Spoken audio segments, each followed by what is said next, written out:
La religion, ce qu'ils disent, c'est la religion à la maison et à l'école, la laïcité.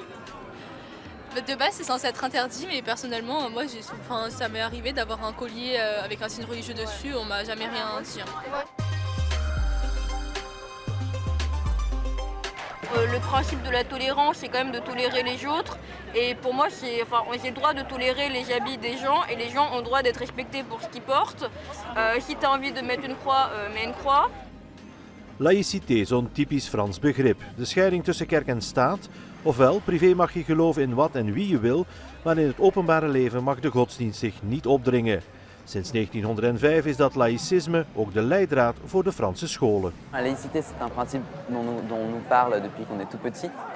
Mais moi, quand on me demande de définir la laïcité, j'ai du mal. J'ai du mal parce que c'est presque un principe qui est abstrait à force. Tellement on nous en parle, mais sans réellement nous la définir. Pour eux, en fait, c'est vraiment une interdiction de croire. Et ça, ce qui est absolument contraire. On a beau leur dire non, ce n'est pas l'interdiction de croire. Au contraire, c'est votre liberté de croire. Alors à chaque fois, les élèves disent bah oui, mais si c'est la liberté de croire à ce moment-là, pourquoi on ne nous laisse pas avec nos signes religieux au sein de l'établissement?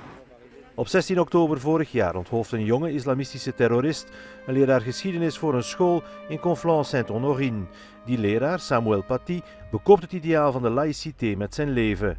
Paty toonde Mohammed-cartoons van Charlie Hebdo in zijn les maatschappijleer. Je crois il y a un après Samuel Paty chez nous les profs.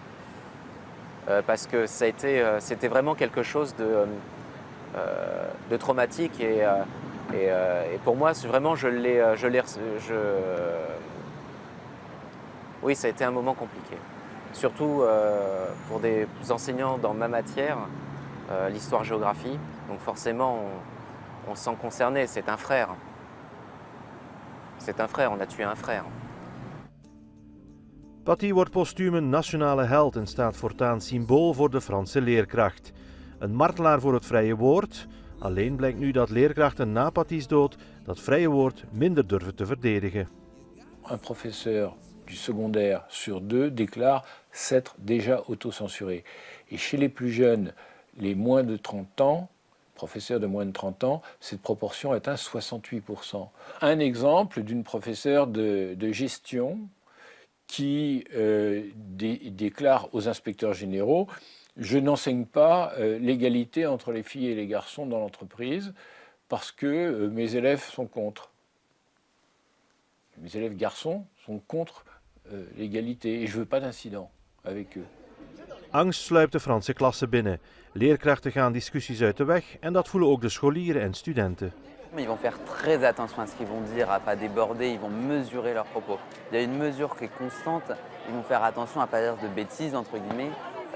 On n'a pas vu les caricatures. Par exemple, lors de l'hommage de Samuel Paty, etc., c'était une décision de nos professeurs dans notre lycée. Ils ont refusé de montrer les caricatures.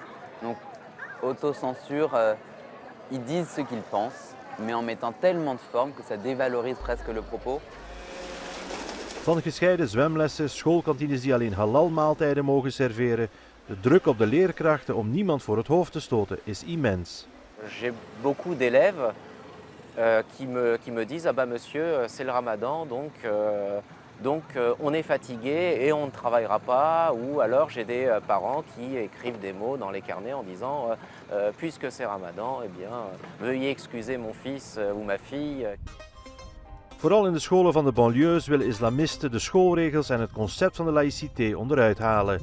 Jean-Pierre Aubin signaleerde dat al in een parlementair rapport van 2004. Ce que je crains, ce que je constate plutôt aujourd'hui, c'est plutôt l'aggravation. C'est-à-dire que le malaise est profond chez les enseignants, la peur, et on n'est pas très incité à être courageux lorsqu'on ne se sent pas soutenu par son institution.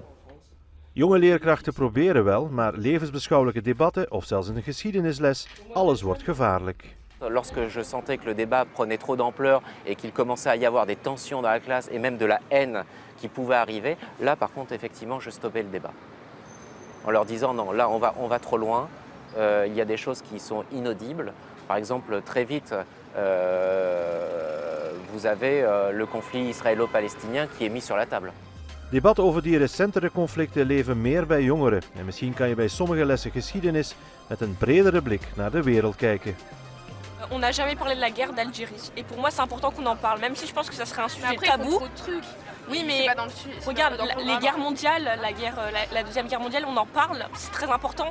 Mais on n'a jamais parlé de la guerre d'Algérie. Toegeven aan islamisten of extremisten zal niet gebeuren. Maar veel jongeren willen wel een soort laïcité 2.0. Peut-être la redéfinir. C'est un principe qui a été mis en place, il me semble, par la Révolution française. Mais du coup, la laïcité en tant que telle, aujourd'hui, ça a changé.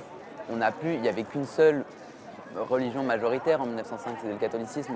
Aujourd'hui, on a la chance d'avoir plein de religions, parce que c'est génial d'avoir plein de religions. Ça permet d'avoir une ouverture sociale, une ouverture au niveau des cultures. De uitdaging voor het Frans onderwijs is enorm, maar niks doen is geen optie.